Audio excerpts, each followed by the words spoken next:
Halo teman-teman, selamat datang di channel Kacamata Film.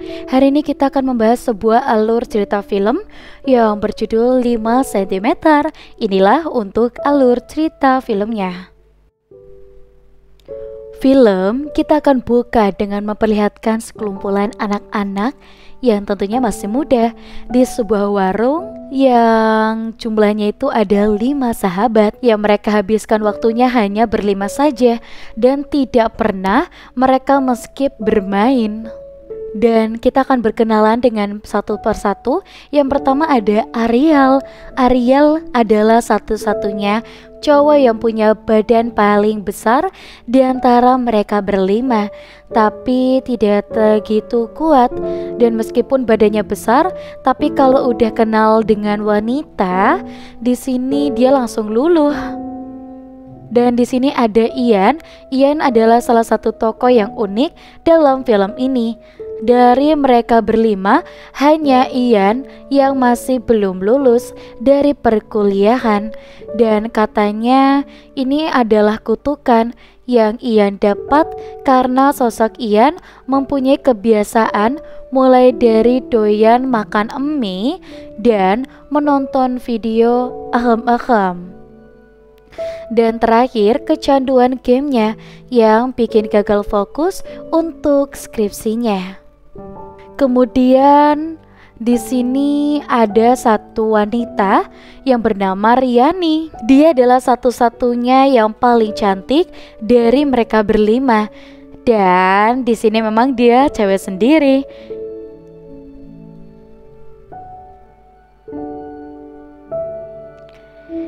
Dan di sini ada Genta, sosok yang memiliki pemikiran dewasa dan sering dianggap pemimpin dalam perkumpulan ini. Dan di balik itu semua ternyata Genta merupakan tipe laki-laki yang sulit untuk bisa menyatakan perasaan kepada orang yang dicintainya. Dan kebetulan orang yang dicintai itu adalah sahabat Genta sendiri, yaitu Riani. Dan yang terakhir adalah Zafran. Dia merupakan tokoh yang sangat cinta dan khususnya syair dan juga sejenisnya. Setelah mereka selesai dari tempat kedai makanan, mereka langsung bergegas menuju rumah Ariel. Dan dengan di rumah Ariani tersebut, di sini kita juga bisa lihat ada seorang wanita yang bernama Dinda. Zafran menaruh hati kepada Dinda tersebut. Dan bisa kita lihat juga Zafran terpukau atas kehadiran dari Dinda. Dan setelah mereka semua bertemu, ada satu hal menarik, yaitu ketika Dinda naik kembali ke atas menuju kamarnya, benda asing berwarna hitam muncul dan membuat pikiran Zafran mulai traveling. Setelah bertemu dengan keluarga Ariel, mereka berlima seperti biasa melanjutkan kumpul di halaman taman belakang rumah hanya makan dan berbincang ngobrol santai seperti biasanya, hingga terbesit bahwa kayaknya kita butuh sesuatu yang baru. Genta mengusulkan bahwa mereka berlima mulai dari hari ini hingga 3 bulan ke depan tidak boleh saling bertemu terlebih dahulu dan tidak boleh berhubungan lewat telepon dan apapun yang berhubungan dengan mereka berlima. Dan nantinya pada tanggal 14 Agustus, tepatnya pada pertemuan mereka, Genta akan memberi kabar kepada mereka semua untuk berkumpul kembali dan akan membuat sebuah kegiatan yang tidak akan pernah terlupakan oleh hidup mereka. Dan tentu hal ini sangat tidak diinginkan oleh mereka, terlebih lagi Riani. Tetapi dengan memikirkan pertimbangan lainnya, seperti masih banyak hal yang harus mereka jalani. Contohnya Ian harus fokus untuk skripsinya dan mereka setuju untuk tidak bertemu terlebih dahulu hingga waktu yang ditentukan. 1 bulan setelah pertemuan terakhir pada hari itu, masing-masing dari mereka akhirnya menjalani kehidupannya masing-masing. Ian yang fokus untuk menyelesaikan sidang skripsinya dan bimbingan dosen pembimbing yang memiliki nama cukup nyentrik dan juga unik, yaitu Pak Sukonto. Dan di sisi lain Zafran di sini untuk mengisi hari-harinya berusaha PDKT dengan Dinda dengan menelponnya. Namun terlihat respon dari Dinda yang hanya biasa-biasa saja. Dari kejadian ini sepertinya Rianilah yang paling merasakan kesedihan karena harus berpisah dengan teman-temannya sementara waktu. Terlihat dari wajah sedih Riani yang sangat merindukan keempat teman-temannya tersebut. Begitu juga dengan Genta, hari-harinya kini merasa berbeda karena tidak adanya teman-teman di sampingnya. Terlebih lagi tidak bisa kita lihat di sini dia itu sangat mencintainya. Di lain sisi, di sini dia mengisi waktunya dan untuk mencoba mendekati wanita yang pernah mengajaknya berkenalan di tempat gym. Meskipun dengan sikap kaku, entah masih kurang berani atau apa, namun Ariel berhasil mendekati wanita tersebut dan menjadikan wanita itu pacarnya. Singkat waktu 3 bulan telah berlalu, dia mendapatkan kabar baik bahwa dia telah lulus dalam menjalani skripsinya, sehingga Ian bisa melanjutkan sidangnya. Hal ini tentu membuatnya senang bukan main. Bertepatan dengan hal itu, setelah lamanya mereka tidak bertemu, akhirnya hari yang dinanti pun tiba. Genta kembali menghubungi teman-temannya, mengungkapkan rasa rindunya, dan memberikan kabar jadwal bahwa tanggal 17 Agustus mereka akan bertemu kembali dengan janjian terlebih dahulu di stasiun Pasar Senen. Dan tak lupa memberitahu bahwa peralatan dan baju bekal lainnya harus mereka bawa. Hari pertemuan mereka pun tiba. Satu persatu mereka kembali bertemu di tempat yang sudah ditentukan dengan melepas rindu satu sama lain. Dan tidak diduga bahwa Dinda, adiknya Ariel, pun ikut dalam perjalanan ini. Perjalanan pun dimulai.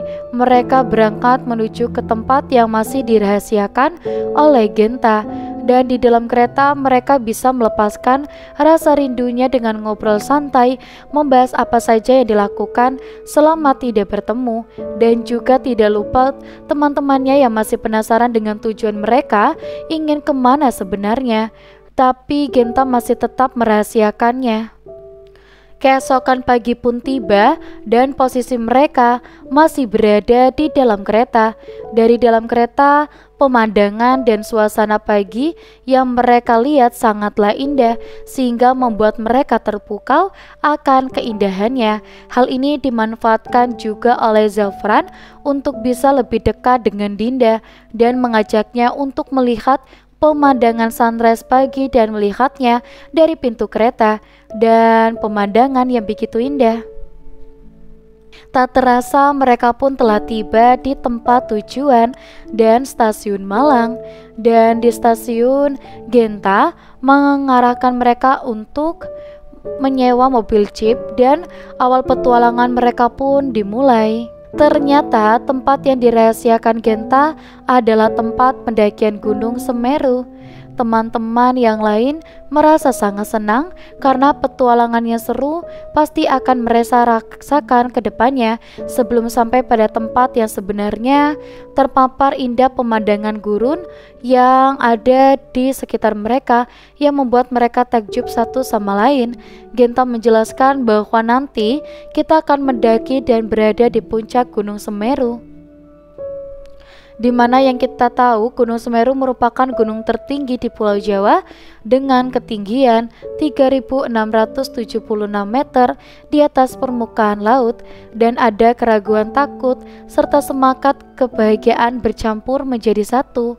Satu sama lain saling menguatkan dan meyakini semuanya bahwa mereka pasti akan bisa untuk berada di puncak tersebut.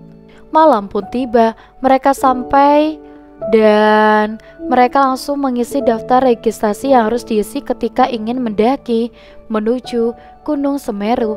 Mengingat kondisi sudah malam hari, tak lama setelah mendaftar, mereka pun mendirikan tenda dan membuat api unggun terlebih dahulu dan merencanakan pendakian pada esok hari. Dan malam semakin larut, mereka tidur satu persatu dan hanya menyisakan Ian yang masih terjaga sembari melihat foto kedua orang tuanya. Singkat waktu pagi pun tiba, cuaca cerah dan udara yang menyejukkan di sini seakan menjambut mereka. Mereka memastikan dan menyiapkan segala sesuatu kebutuhan yang diperlukan dan pendakian Gunung Semeru pun dimulai. Dan di sini mereka dengan keramahan menyambut para pendaki yang ingin menuju Semeru, termasuk mereka berenam. Perjalanan dimulai, semua berjalan dengan sangat baik. Mereka selalu kompak dan tidak ada lagi yang terpisah dari rombongan. Di sini perjalanan demi perjalanan mereka lalui, mulai dari jalanan sempit, bebatuan, tanjakan dapat mereka lalui, serta pemandangan Gunung Semeru yang menjadi suatu hal yang begitu tidak bisa dilupakan. Seiring berjalannya waktu, mereka sudah sampai di setengah perjalanan. Terlihat hampir dari sahabat ini mulai kelelahan dan menanyakan kapan sampainya. Dan tentunya perjalanan pun masih sangat jauh serta membutuhkan waktu yang sangat lama. Mereka lanjut dan menyemangati satu sama lain. Perjalanan sangatlah menyita waktu bagi mereka. Di suatu saat, kebetulan sekali perbekalan minum mereka habis, dan seketika itu juga keberuntungan hadir kepada mereka. Tepat di hadapan mereka, Danau Randu Kumbolo, surganya Gunung Semeru tampak terlihat, dan bak memanggil mereka untuk merasakan suasana kenyamanan. Mereka sangat bahagia di danau, dan disampainya di sana mereka istirahat sejenak dan sembari menikmati danau. Dan di lain sisi, ketika di Randu Kumbolo, Raini curhat tentang permasalahan cintanya kepada Ian, yang mana Ian menunggu seseorang, tapi sepertinya seorang tersebut tidaklah mencintainya. Siapakah dia? Perjalanan pun dilanjut kembali. Kini mereka melihat dan harus melewati salah satu yang terkenal di Semeru, yaitu Tanjakan Cinta. Dan ada satu hal yang menarik, dan tanjakan ini memiliki mitos, yaitu jika kita menaiki tanjakan tersebut tanpa melihat ke belakang, maka seseorang yang kita cintai akan mencintai kita juga. Mendengar hal itu, Zafran dan Ian pun bergegas lebih dulu naik. Namun di tengah perjalanan, tak sengaja dia memanggil mereka berdua, dan mereka pun tanpa sadar menoleh ke belakang, dan itu membuat mereka gagal untuk melakukan pantangan mitos tersebut. Ketika itu juga teman-teman yang lain tertawa melihat tingkah Zafran dan Ian yang saling menyalahkan. Tebaran abu vulkanik sudah mereka rasakan, dan itu merupakan pertanda lokasi mereka sudah tidak jauh dari area camp Gunung Semeru. Tak lama dari itu, mereka sampai di area camp Gunung Semeru dan bertemu beberapa pendaki sekedar mengobrol dan meminta minum. Dan malam pun tiba. Mereka mendirikan tenda, dan Genta memberitahu bahwa mereka harus tidur cepat dan bangun pada dini hari pukul 1 malam untuk melakukan puncak atau istilah gunungnya summit. Dan dini hari pun tiba. Terlihat mereka pun sudah siap menuju puncak. Dengan doa dan keyakinan antara sesama, mereka memulai pendakian menuju puncak. Dan perjalanan masih sangatlah gelap, ditambah cuaca dingin sedikit membuat mereka kesulitan.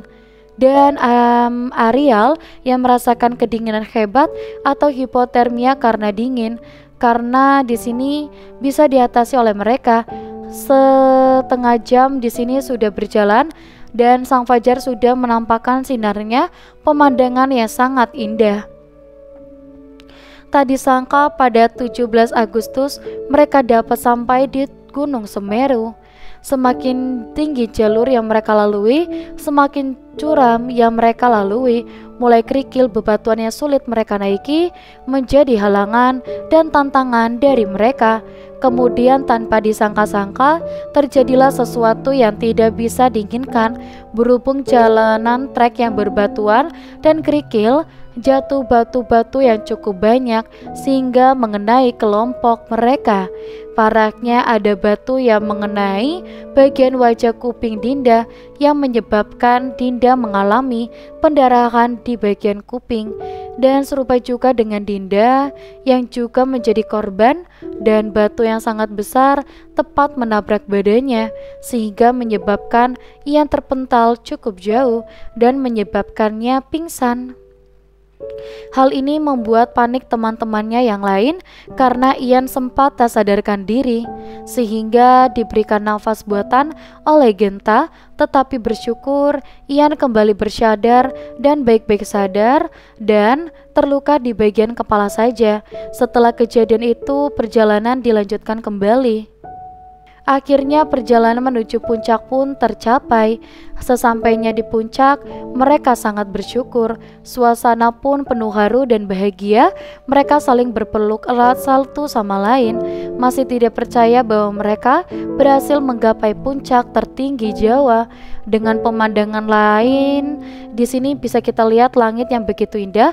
Di puncak mereka mengucapkan ikrar atau pesan betapa bangganya pengalaman yang tidak akan mereka lupakan di dalam hidup.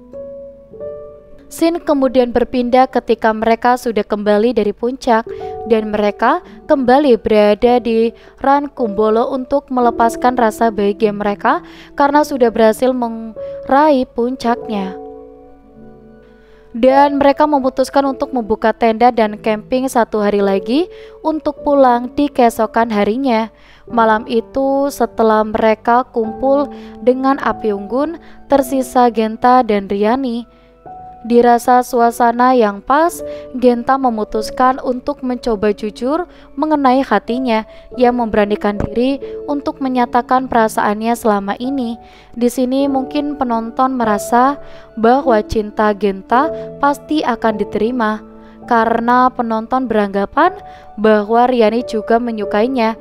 Tapi tidak terduga, setelah Genta menyatakan perasaannya, Riani menolak cinta Genta tersebut. Bukan Genta yang Riani suka, melainkan Zafran yang dia cintai. Genta pun terbengong mendengar pernyataan Riani. Di lain sisi, Zafran pun mendengar percakapan tersebut. Esok paginya terlihat scene di mana Zafran dan Riani sedang berdua menatap indahnya Rankumbolo, dan ada yang berbeda. Zafran memandangi Riani terus-menerus, dan sepertinya ini dikarenakan ia telah mendengar obrolan Riani semalam, sehingga sejak hari ini Zafran membuka hatinya untuk Riani. Dan scene diakhiri dengan reuni antara mereka berlima, jauh dari kejadian pendakian Semeru kemarin, di mana mereka sudah menjadi pasangan berkeluarga, yang mana Zafran menjadi suami dari Riani dan mempunyai anak. Dan hebatnya Ian yang bisa menjadikan Happy Salma alias idolanya menjadi idolanya. Dan di sini paling sedih si Genta, ujung-ujungnya dia yang belum dapat pasangan hidup. Dan tapi pada akhir scene dilihatkan Genta yang nampak mengunjungi Dinda, dan Dinda pun terlihat memandang Genta seperti menyimpan perasaan kepada Genta. Dan untuk alur cerita filmnya pun selesai. Gimana nih untuk alur cerita filmnya? Benar-benar seru sekali kan? Dan untuk teman-teman di rumah yang mungkin penasaran dengan alur cerita film yang lainnya, jangan lupa untuk like, komen, dan juga subscribe, karena kita akan bertemu kembali di video selanjutnya. Sampai jumpa.